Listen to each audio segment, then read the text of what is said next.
교회 역사상 가장 탁월한 신학자 중 한 사람으로 불리는 칼 바르트라고 하는 그 신학자가 있습니다. 이분의 그 둘째 아들 로베르트 마티아즈 바르트라고 하는 청년이 20살 때 그 알프스 산맥을 등반하다가 그만 추락해서 목숨을 잃습니다. 그 아들의 시신을 이제 안치실에 놓고 사흘 후에 이 칼 바르트가 그 아들의 장례식장에서 설교를 했던 그 설교 내용이 내 아버지 집에 거할 것이 많도다라고 하는 책에 소개된 적이 있어요. 제가 굉장히 궁금하기도 하고, 이 위대한 신학자가 아들의 죽음 앞에서 어떤 설교를 했을까? 한편으로는 그 슬픔, 아버지로서의 슬픔에 대한 안타까움도 있었지만, 또 한편으로는 굉장히 궁금하기도 한 궁금증을 가슴에 담고 그 책을 읽어봤습니다.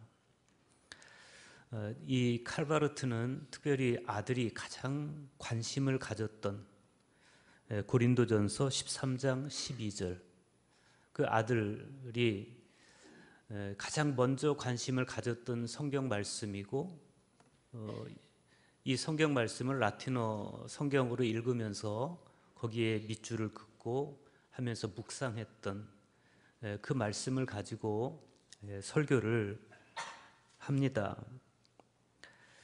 우리가 지금은 거울로 보는 것 같이 희미하나 그때는 얼굴과 얼굴을 대하여 볼 것이요 라는 말씀을 통해서 말씀을 가지고 이제 설교를 하는데, 그 설교에는 지금과 그때에 대한 변증법적 이해가 슬픔 가운데서도 잘 드러나 있었습니다.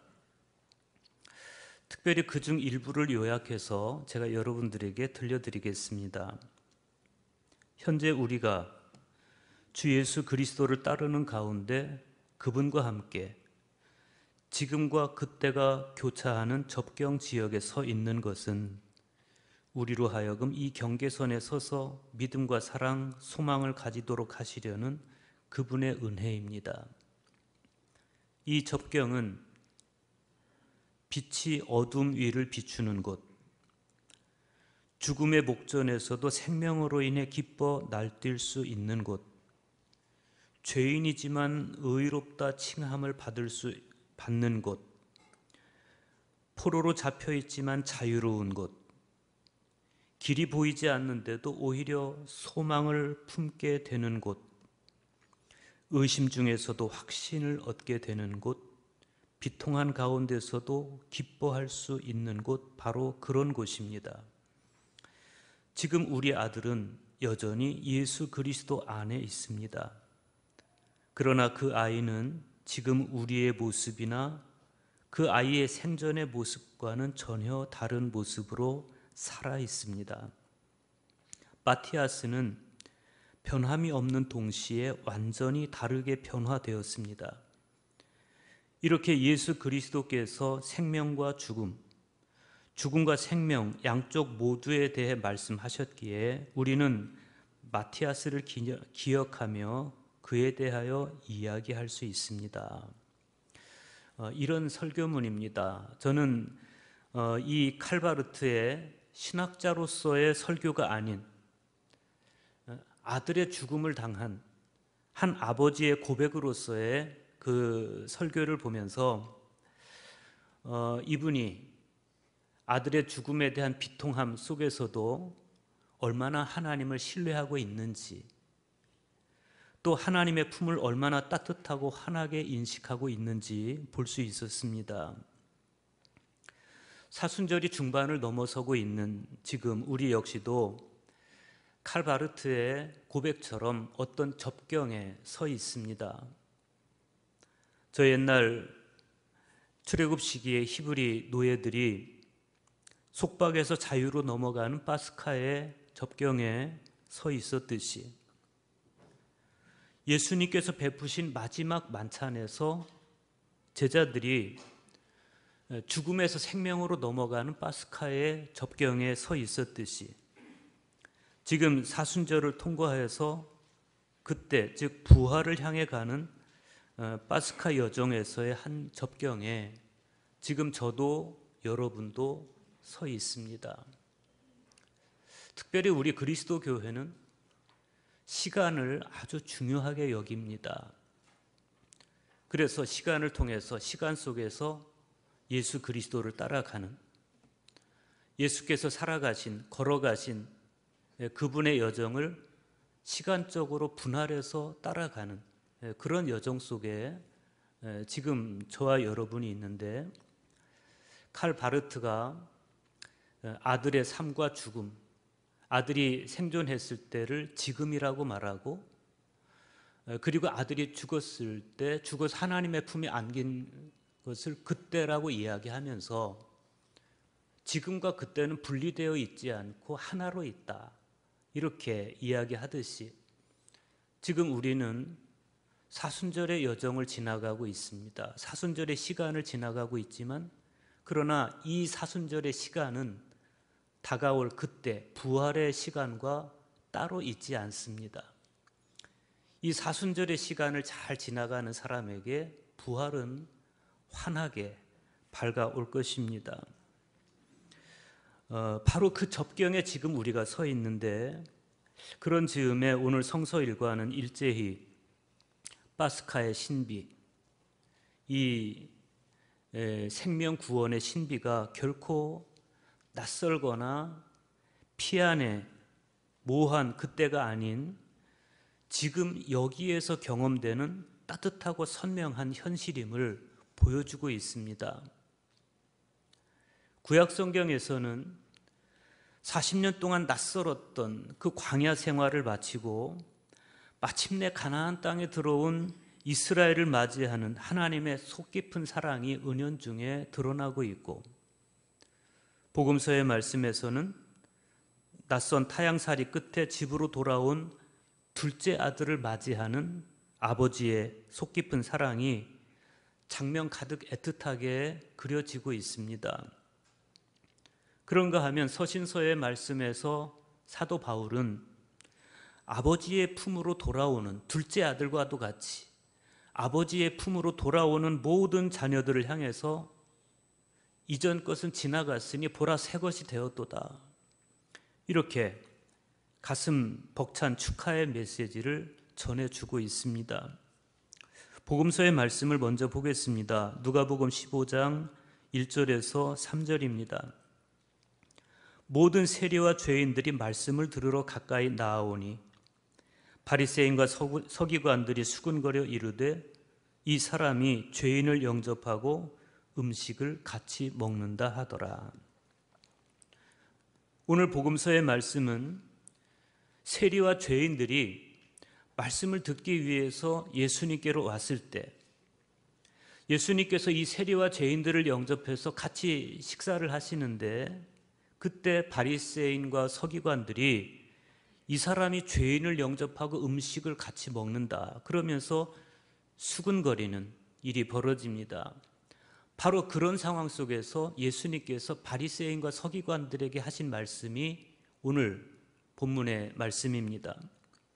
예수님께서 이때 그 수군거리던 바리새인과 서기관들에게 세 가지 비유를 말씀하시는데, 하나는 잃었다가 되찾은 양의 비유이고, 하나는 잃었다가 되찾은 은전의 비유이고, 하나는 잃었다가 되찾은 아들의 비유입니다.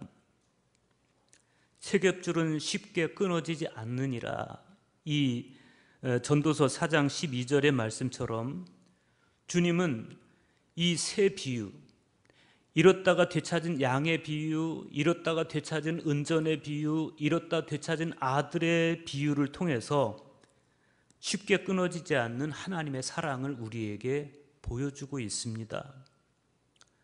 4세기에 활동했던 서방교회의 4대 교부 중 한 사람인 성 암브로시우스는 누가복음 해설에서 잃어버린 것을 찾아 나서는 아버지와 잃은 양을 어깨에 메고 돌아오는 목자와 잃은 은전을 찾아 나선 이 여인은 각각 하나님 아버지 그리고 예수 그리스도 그리고 교회를 보여준다. 이렇게 교부들의 주회에서 주석을 했습니다. 그대의 죄를 대신 지신 그리스도는 그대를 메고 가시며 교회는 찾아 나서고 아버지는 받아들이신다. 이런 거예요. 목자는 메고 오고 어머니는 찾고 아버지는 옷을 입히시는 이 세 겹의 사랑은 서로를 보완하면서 구원을 완성시킵니다. 오늘 복음서의 말씀은 이 세 겹의 사랑 중에서 돌아온 아들을 받아주시는 아버지의 사랑에 관해서 이야기하고 있습니다.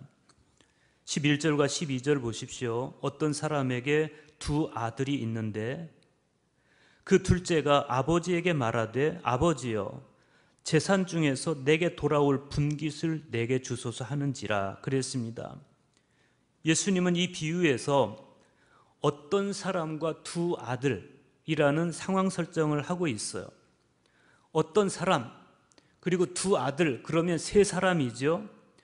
바리새인이 있고 세리와 죄인이 있고 예수님이 있어요. 이 해묵은 세 관계를 주님은 오늘 어떤 사람과 두 아들이라는 상황 설정을 통해서 보여주고 있습니다. 당시 사회에서 바리새인과 세리와 죄인 그리고 예수님 이 세 관계는 어느 하나도 자기 입장을 양보하거나 뒤로 물러설 수 없는 확고한 자리를 가지고 있었습니다. 바로 이 관계를 볼 수 있을 때 오늘 비유를 통해서 예수님이 어떤 말씀을 하고 싶은지를 알 수가 있어요. 흔히 오늘 비유를 돌아온 탕자의 비유 이렇게 이야기합니다. 그렇지만 이 세 관계, 당시 마지라고 말할 수 있는 바리새인 그리고 돌아온 탕자라고 말할 수 있는 세리와 죄인들 그리고 예수님 이 세 관계를 염두에 두고 오늘 이 비유의 말씀을 다시 보면 이 비유의 방점이 집 나간 둘째 아들에게 있는 것이 아니고 그 아들이 돌아왔을 때 싫어했던 맏아들에게 방점이 찍혀 있다는 것을 알 수가 있어요. 이 비유의 동기가 우선 그렇습니다. 예수님께서 이 비유를 말씀하신 것은 세리와 죄인들 들으라고 말씀하신 게 아니에요. 세리와 죄인들이 돌아왔을 때 그때 예수님께서 이들을 반가이 맞이하는 모습을 보면서 수군거렸던 그 바리새인과 서기관들 들으라고 예수님께서 이 말씀을 하신 겁니다. 역설적이게도 세리와 죄인들이 봤던 그 세계, 하나님의 품의 세계를 서기관과 바리새인들은 못 보고 있었습니다. 그들이 못 본 세계는 아버지의 세계예요. 아버지의 세계, 아버지의 품. 완고하고 교만한 자기 세계에 갇혀서 아버지의 따뜻한 세계를 보지 못한 사람들, 그들이 바로 예수님 시대의 바리새인들이었고 서기관들이었습니다. 그런데 세리와 죄인들은 그렇지 않았습니다. 자신들의 죄가 사무칠수록 그들은 아버지의 따뜻한 품을 그리워하면서 다시 아버지께로 돌아가기를 열망하고 있었습니다. 그들이 했던 탈선들, 세리가 범했던 탈선, 그리고 다른 죄인들이 범했던 탈선들을 미화할 수 있는 건 아니지만, 그리고 미화할 일도 아니지만, 그러나 그들이 궁극적으로 아버지의 품을 그리워하고 그리고 돌아왔다는 사실은 높이 사줄 수 있습니다. 오늘 우리 역시 저마다의 영적 입장을 가지고 있습니다. 우리는 다 알고 있습니다. 스스로. 지금 내가 맏아들의 꼭지점에 서 있는 사람인지 아니면 둘째 아들의 꼭지점에 서 있는 사람인지, 그리고 각자 서 있는 꼭지점에 따라서 오늘 말씀을 바라보는 심정도 다를 수밖에 없습니다. 주님은 오늘 비유에서 둘째 아들이 유산을 달라고 했을 때 그때 아버지가 취하는 행동을 아주 간명하게 표현하고 있습니다. 아버지가 그 살림을 각각 나누어 주었더니 이렇게 말씀하고 있어요. 암브로시우스는 누가복음 해설에서 아버지의 이런 결정을 잘못이라고 생각하지 말아라 이렇게 당부합니다. 아버지가 아직 죽지도 않은 자신에게 유산을 달라고 하는 아들에게 살림을 나눠준 그것은 아버지의 주권에 속한 일일 뿐 아니라 아버지의 속 깊은 사랑의 표현이기 때문에 그렇습니다. 아버지는 둘째 아들에게 유산을 나누어 줄 때도 인자했을 뿐 아니라 둘째 아들이 재산을 탕진하고 돌아왔을 때도 여전히 인자한 아버지였습니다. 여러분도 아시다시피 아버지에게 유산을 받아서 타국에 간 이 둘째 아들의 첫 독립은 시작부터 녹록지 않았습니다. 예수님은 집을 나간 이 둘째 아들이 처했던 상황을 이렇게 묘사합니다. 그 후 며칠이 안 되어 둘째 아들이 재산을 다 모아가지고 먼 나라에 가 거기서 허랑방탕하여 그 재산을 낭비하더니 다 없앤 후 그 나라에 크게 흉년이 들어 그가 비로소 궁핍한지라. 가서 그 나라 백성 중 한 사람에게 붙여 사니 그가 그를 들로 보내어 돼지를 치게 하였는데 그가 돼지 먹는 쥐염 열매로 배를 채우고자 하되 주는 자가 없는지라. 마치 기다렸다는 듯이 둘째 아들은 유산을 받아가지고 아버지를 떠납니다. 아버지를 떠나서 멀리 갑니다. 주님은 이 둘째 아들이 멀리 가서 허랑방탕했다 이렇게 이야기합니다. 이 허랑방탕이 구체적으로 무엇을 의미하는지는 알 수 없지만 그의 형인 이 마다들의 해석에 따르면 창녀들과 함께 삼켜버렸다 그랬어요. 물론 이 형의 해석에는 동생에 대한 편견이 깔려 있습니다. 형이 동생이 먼 나라에 가서 무슨 짓을 하는지 직접 본 건 아니에요. 동생에 대한 편견인 겁니다. 그렇지만 이 해석이 마냥 틀렸다고 볼 수도 없어요. 실제로 그랬을 가능성이 농후합니다. 어쩌면 아버지도 둘째 아들이 먼 나라에 갔을 때 그렇게 탈선할 것을 모르지 않았을 것입니다. 그럼에도 불구하고 이 아버지는 둘째 아들에게 기꺼이 유산을 나누어 줌으로써 둘째 아들이 실패할 자유, 그 자유조차도 가로막지 않습니다. 어쩌면 아버지는 아들이 실패한 이후에 진정으로 사는 삶이 무엇인지를 배우기를 원했을지도 모르겠어요.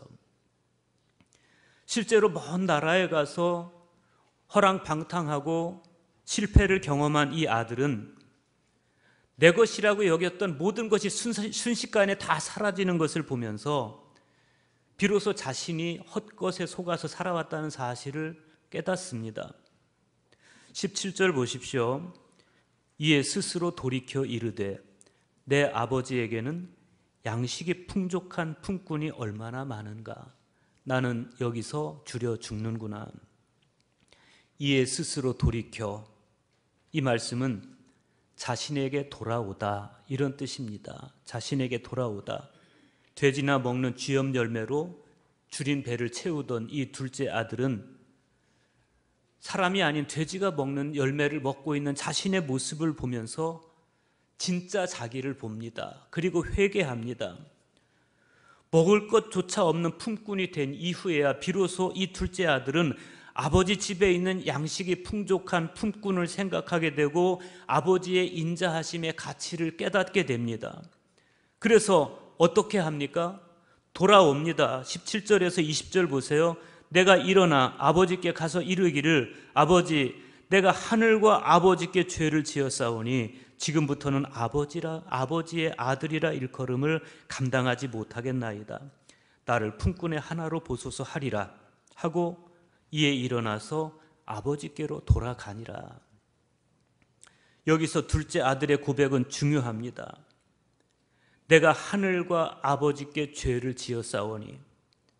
이 둘째 아들은 내가 아버지께만 죄를 범했습니다, 이렇게 말하지 않습니다. 하늘과 아버지께 죄를 범했다는 사실을 깨닫습니다. 자신의 행동이 아버지와 자식의 관계뿐 아니라 하나님 나라 가치관으로 봤을 때도 어긋났다는 사실을 깨달은 겁니다. 오늘 주님의 비유에서 중요한 것은 바로 이 둘째 아들의 깨달음입니다. 마침내 이 둘째 아들은 아버지의 아들이 아니라 품꾼 신분으로서 돌아갈 작정을 합니다. 그런데 20절 하반절을 보세요.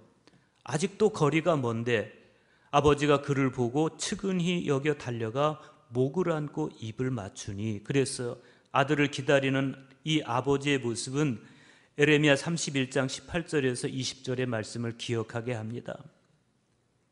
아들이 몸으로 멀리 떨어져 있을 때도 아버지의 시선은 단 한 번도 이 아들에게서 떠나본 적이 없습니다. 아들이 돌아올 먼 길을 끊임없이 응시하면서 아버지는 기다렸을 거예요. 그리고 마침내 둘째 아들이 그 초라한 모습으로, 실패한 모습으로 돌아올 때 이 아버지가 달려가서 목을 안고 입을 맞춰요. 아버지가 아들에게로 달려가는 이 모습은 당시 관습으로 봤을 때 어긋나는 일입니다. 고대 근동에서 성인이 막 다름박질 쳐 가는 그 모습은 모든 위험을 다 상실한 모습으로 보였습니다. 그렇지만 아들을 향한 아버지의 사랑은 그런 인간의 관습과 문화를 초월했습니다.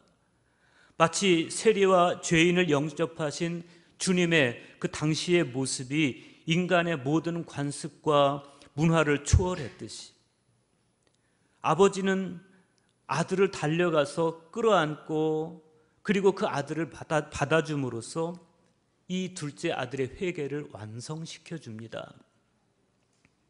둘째 아들이 아버지께로 돌아갈 수 있었던 것은 아버지에게 있는 이 사랑을 알고 있었기 때문에, 아버지에게 있는 이 품을 알고 있었기 때문에 둘째 아들은 돌아갈 수 있었습니다. 그런데 맏아들은 아버지의 이 마음을 몰랐습니다. 그래서 자기 동생이 돌아왔을 때 맏아들은 아버지의 기쁨을 공감해 주지 못합니다. 그가 화를 내면서 아버지께 하는 말이 이렇습니다. 내가 여러 해 아버지를 섬겨 명을 어김이 없거늘 내게는 염소 새끼라도 주어 나와 내 벗으로 즐기게 하신 일이 없더니 아버지의 살림을 창녀와 함께 삼켜버린 이 아들이 돌아오매 이를 위하여 살진 송아지를 잡으셨나이다. 이 맏아들의 말은 틀린 말이 아닙니다. 정말 이 맏아들은 아버지를 열심히 섬기면서 열심히 일을 했습니다. 아버지의 명은 다 따르려고 노력했습니다. 동생이 그렇게 허랑방탕하고 돌아왔을 때도 이 아들은 밭에 있다가 왔어요. 이 맏아들은 밭에서 열심히 일하다가 왔어요. 그래서 내가 여러 해 아버지를 섬겨 명을 어김이 없거늘 이렇게 말할 수 있는 겁니다. 그런데 아버지는 이 둘째 아들이 돌아왔을 때 사랑으로 맞이합니다. 아버지의 품으로 맞이합니다. 그런데 이 맏아들 형은 아버지의 마음으로 받아들이지 못하고 분노로 받아들여요. 분노로. 동생을 향해서만 분노하는 게 아니라 아버지를 향해서도 분노합니다. 내가 여러 해 아버지를 섬겨 명을 어김이 없거늘 이 말 속에 아버지를 향한 분노가 묻어나고 있어요. 이 분노가 바로 세리와 죄인들을 영접한 예수님을 향한 바리새인과 서기관의 분노였습니다. 그들은 아버지를 섬겨 명을 어김이 없거늘 이렇게 스스로 자부했지만 그러나 예수님의 비유를 통해서 볼 수 있는 이들은 전혀 아버지의 마음에는 공감하지 못하고 있었습니다. 그들은 아버지의 세계에 공감하지 못했기 때문에 자기들 세계를 구축하는 것에 더 공을 들였습니다. 그런데 아버지의 마음은 그렇지가 않았습니다. 아버지는 두 아들 모두의 아버지였습니다. 세리와 죄인을 품에 안아주는 것이 바리새인들을 배척한다는 의미는 아니었어요.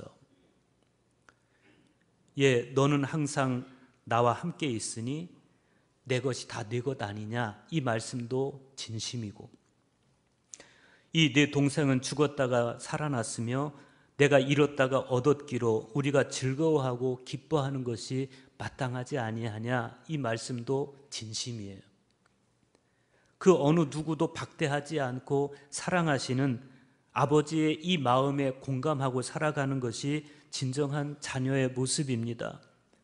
오늘 구약 성경에 보면 이스라엘이 요단강을 건너자마자 하나님께서 그들에게 할례를 행할 것을 명령하십니다.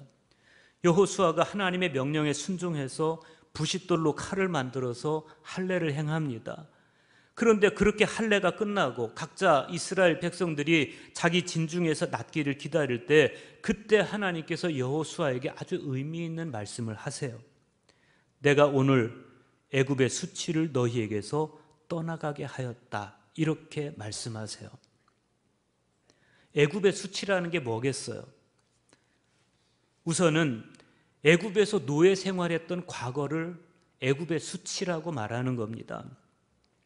그들은 과거에 노예로 전락해서 애굽 사람들의 강요에 따라서 이방신을 섬겼고, 그러면서 수치스럽고 비굴하게 생명을 연장했어요.